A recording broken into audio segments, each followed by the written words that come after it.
I really think it's pretty clear that Draymond punching Poole is the reason that season last year wasn't the same. I mean, that type of stuff creates locker room tension. And the fact that Draymond is still employed by Golden State is insane. And this is why I think the move is crazy for Golden State. Not that I think they'll be bad next year. I actually think they will probably be a top 5 seed and be really fucking good because you have Chris Paul there, and then that allows Steph Curry to be off the ball with Draymond. Like Steph's gonna be off the ball all day next year, like all the time. He's gonna be playing with one of those people, either Paul or Draymond, like probably 90% of the time. So he's going to just have so much freedom to just run around screens and run all over the court. I think the Warriors are going to be fantastic. I'm not saying this is a bad move for them right now. It's just funny because they signed Wiggins and Jordan Poole to try and keep them around. But now, what are they going to do when, Jordan A, and it's weird to say that Jordan is the distraction, but I mean, because he's the one who got punched, right? And I feel bad for Jordan Poole. I really do. It's weird that no one on the team came out to like criticize Draymond for it. Like, I think they're just with Draymond no matter what he does. And obviously, this move kind of clears some cap in the future, because Chris Paul's not as on as long term of a deal as Jordan is. But it's really interesting because at some point, Clay and Curry and Draymond, and especially Chris Paul, much sooner than those guys, is going to retire. And it feels like the Warriors are kind of in a situation where they're just saying, all right, this is it. We're going to go all in on these guys and we're going to milk it and we're going to see what we can get. And I really don't. And this is the thing, too, is like, I don't know what the hell they're going to run for a starting lineup. Because right now they're saying Chris Paul's not going to be off the bench, which means that it would be like Chris Paul, Steph Curry, Klay Thompson, Andrew Wiggins, and Draymond, I guess. Or maybe Wiggins goes to the bench and then Looney starts with Draymond at the 4. I really don't know. It's going to be interesting to see what they do, though, for absolutely certain. I just think, like, in general, you're taking a title window and shrinking it. Like, Jordan Poole was phenomenal without Steph Curry. He was averaging like 26 points a game if Curry wasn't in the lineup. And again, I get it, whatever system, blah, blah, blah. We'll see what he does in Washington. But I really think that the Wizards actually found a way to kind of retool their rebuild, and they might be able to actually start rebuilding now. And before I analyze the Porzingis trade, I just want to talk about Beal in Phoenix. I just think, in general, they're going to be good. No doubt about it. They're going to be a really good team. For people saying that they don't know who's going to play point guard, it's going to be Devin Booker. He was really good at it last year when Chris Paul went down. I don't even know. Like, there are so many casuals that are just talking about this. Like, who's going to play the point guard? Like, I don't know. The guy who filled in for Chris Paul and played amazing at it. Like, Beal could also run the one guard at some points. It goes without saying, it's kind of like the Brooklyn Nets team.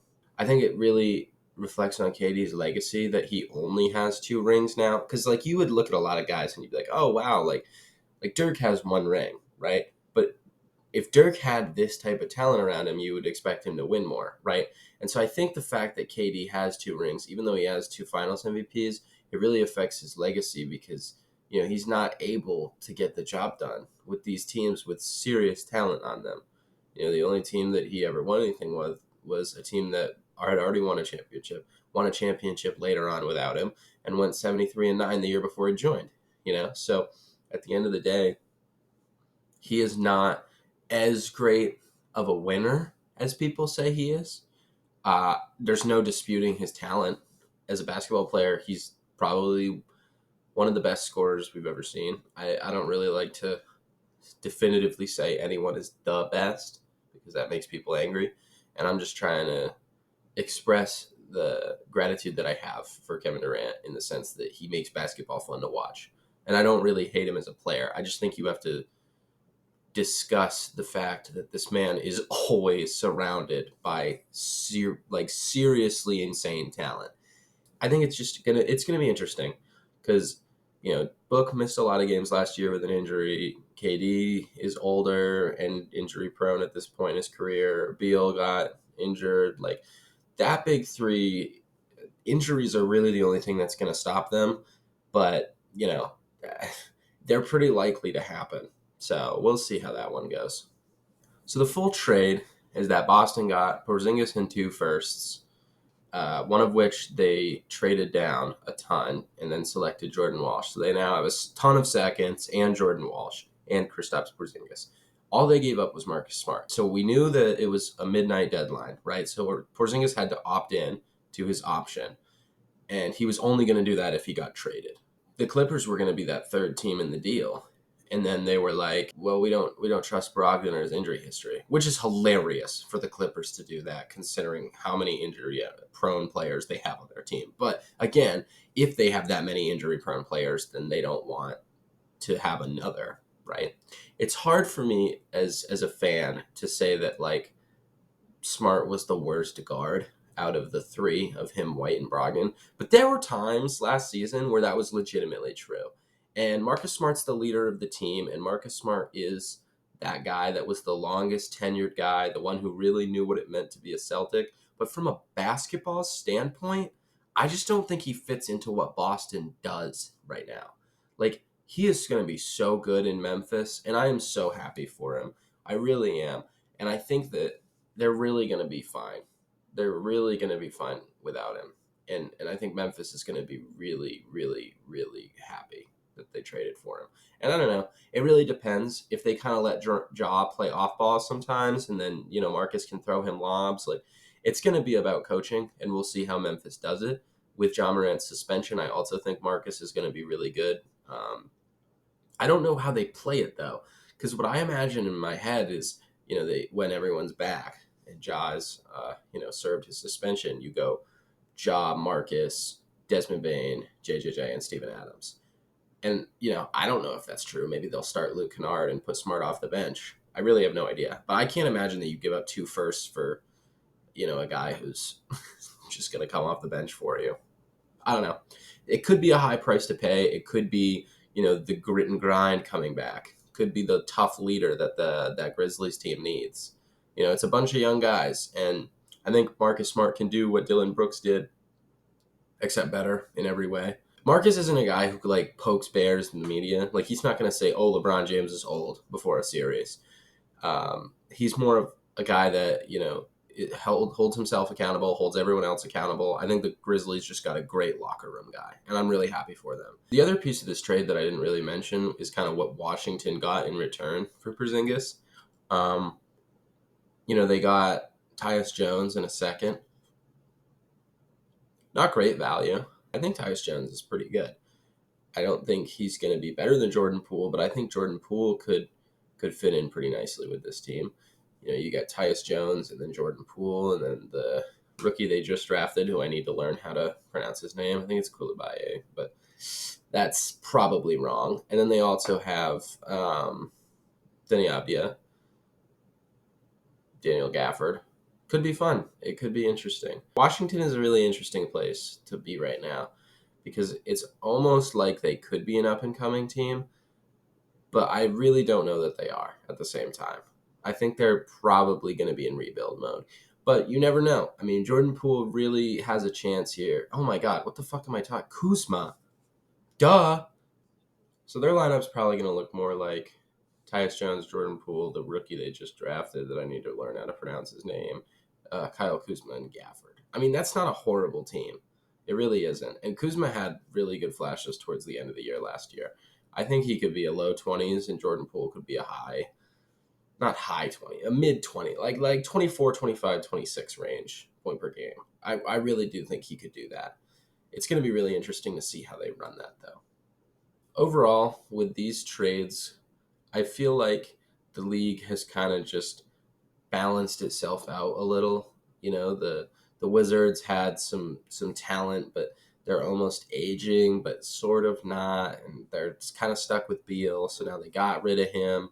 They got some pretty good value back. I mean, I thought they were just gonna, trade him for nothing and get CP3 and then buy out his contract and be done with it. But no, they found a way to get CP3 to Golden State, which is going to be interesting to see how that one works. I don't know. Overall, these two trades made the Wizards a worse team now, obviously, but Bradley Beal was not exactly that great last year, and Porzingis was going into a contract year, and that's just not someone that you can pay right now. So I feel like personally that the Wizards are going to be way better off in the long haul. You have a star who has a total chip on his shoulder and is ready to produce. He wants to win and he wants to be the guy. And I think he has been coached very well culturally in Golden State, and maybe he can bring some of that to the Wizards. And the Wizards have a lot of talent on that team, a lot of high draft picks that just haven't panned out, and they have a new guy that's coming in too. And I think they have a lot of potential. So we'll see how it works out for them. All right, and we're back. It's been a minute since I recorded that other video, and then I got caught up in BS. So we're here now. I'm just gonna finish off just reviewing what the Dame trade looks like for all the parties involved. Just to recap the last kind of big move of the offseason. I was kind of waiting to see if James Harden was going to get traded, but Daryl Morey is a bitch, I guess. So that's not happening. So here we are with pretty much the full offseason concluded now.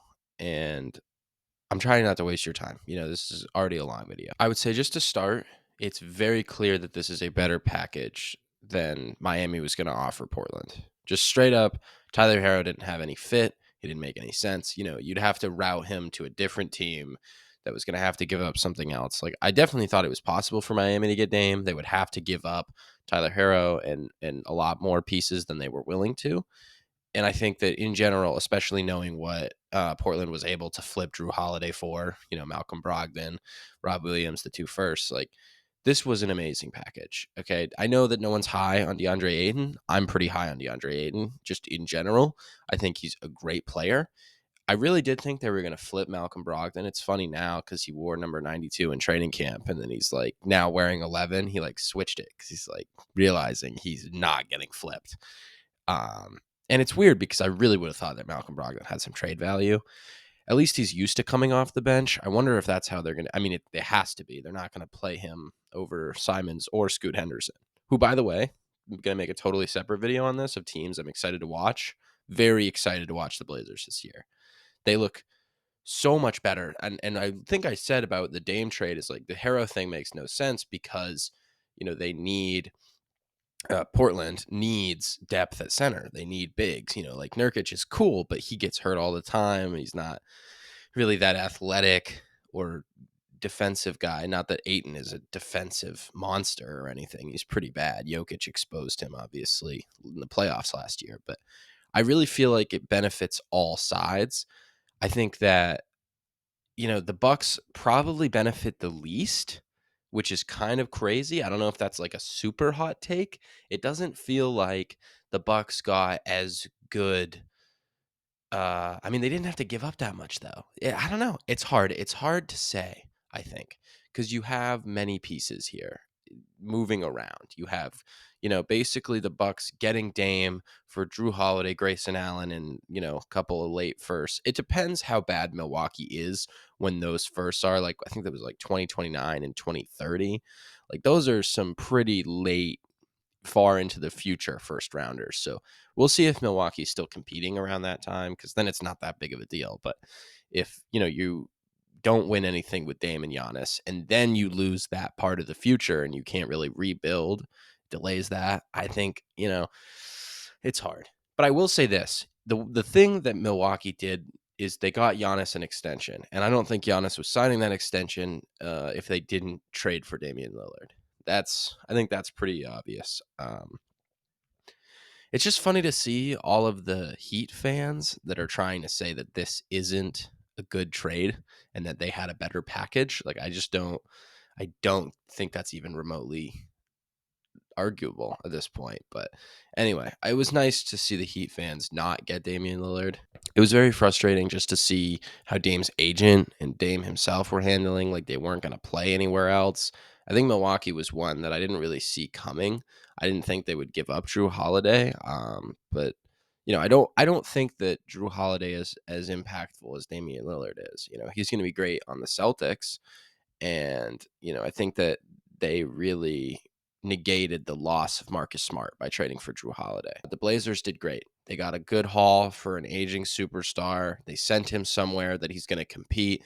They didn't do him dirty and send him to the Magic. They got young-ish players, right? Like they got Ayton.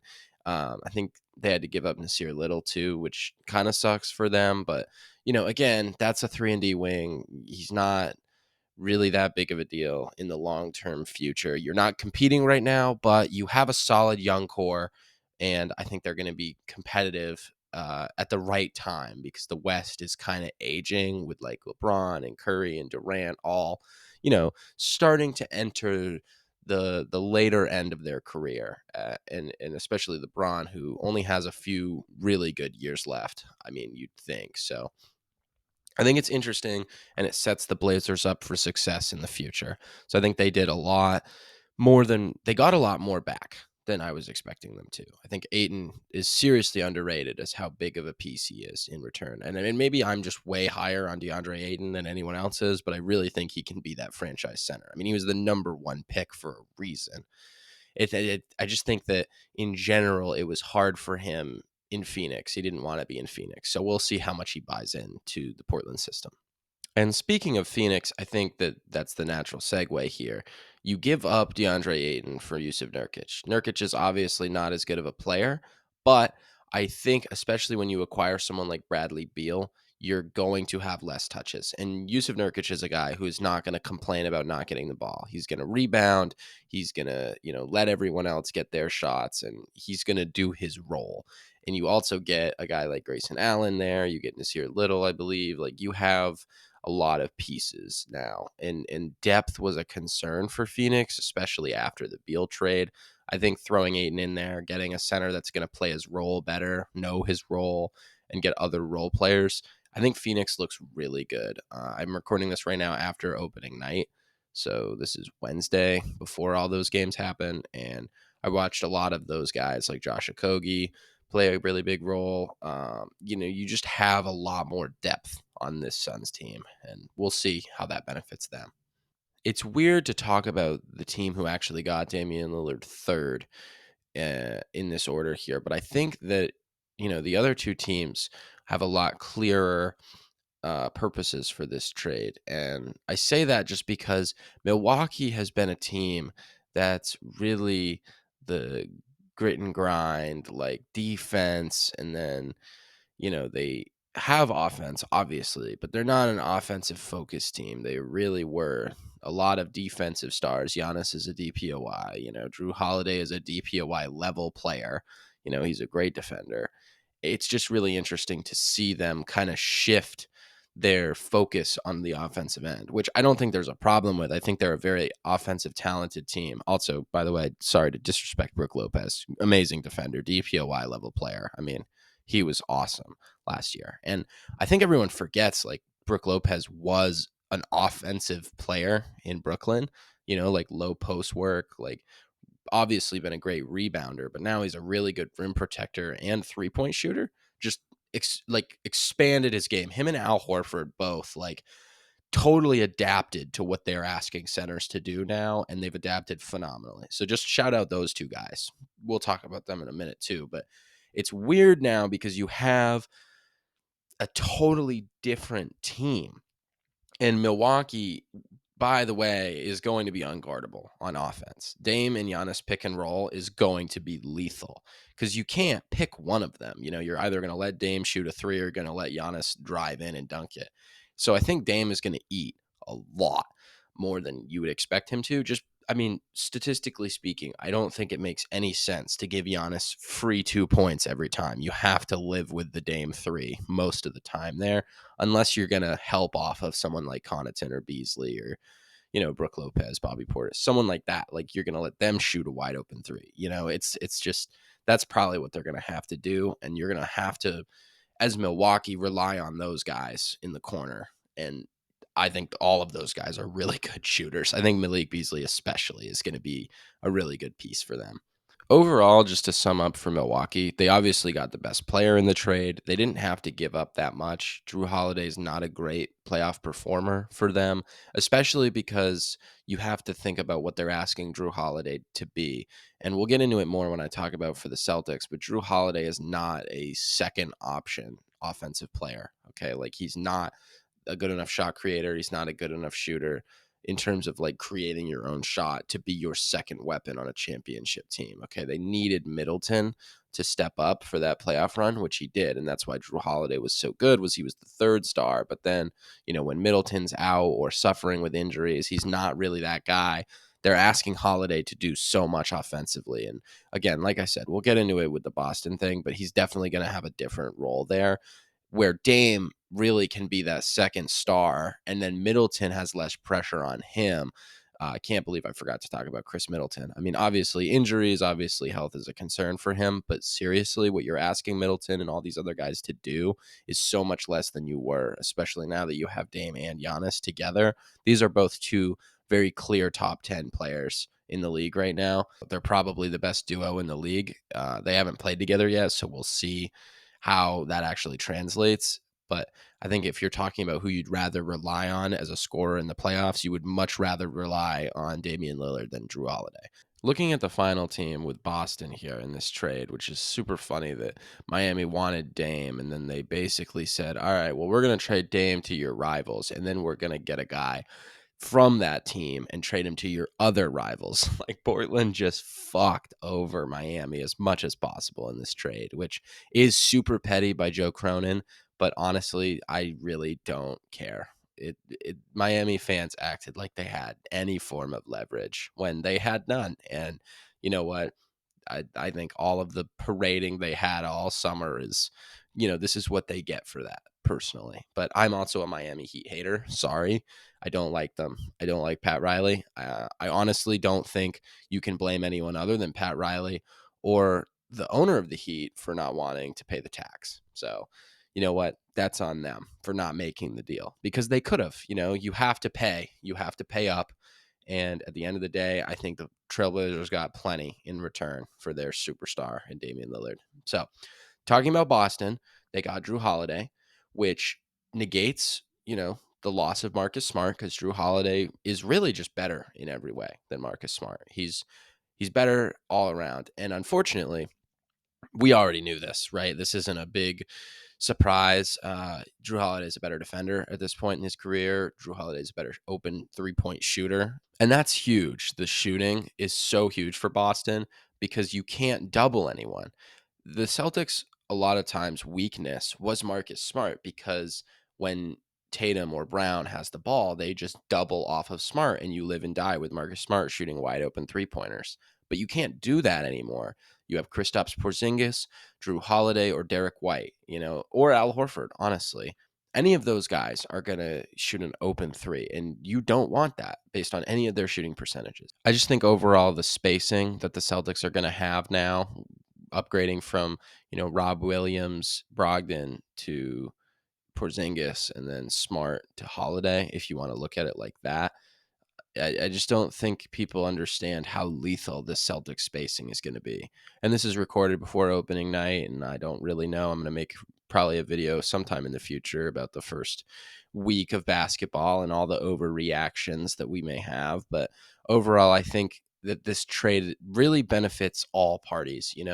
Portland gets their young players. They now aren't kind of holding on to Dame with all this young talent. They can kind of move on and start their rebuild, which they're already way ahead of schedule on.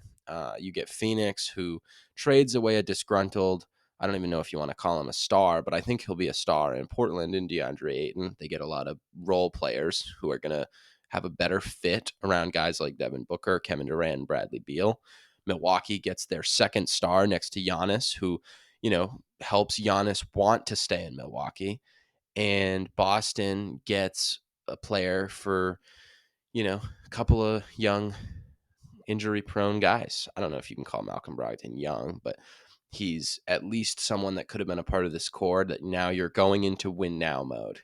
you're going all in. You're giving up Rob Williams, who's a great player, and you're giving up Malcolm Brogdon, who probably didn't want to be there because he felt disrespected by being traded. But whatever. You get a guy in Drew Holiday who's really going to replace Marcus Smart. That you was the one question mark of the offseason is how do you replace that? Well, they just did. So I think all of these teams are in a better spot. Obviously, the Blazers are going to be worse without Dame, but they're better suited for their rebuild. Their team is balanced, their roster's balanced, Phoenix is more balanced.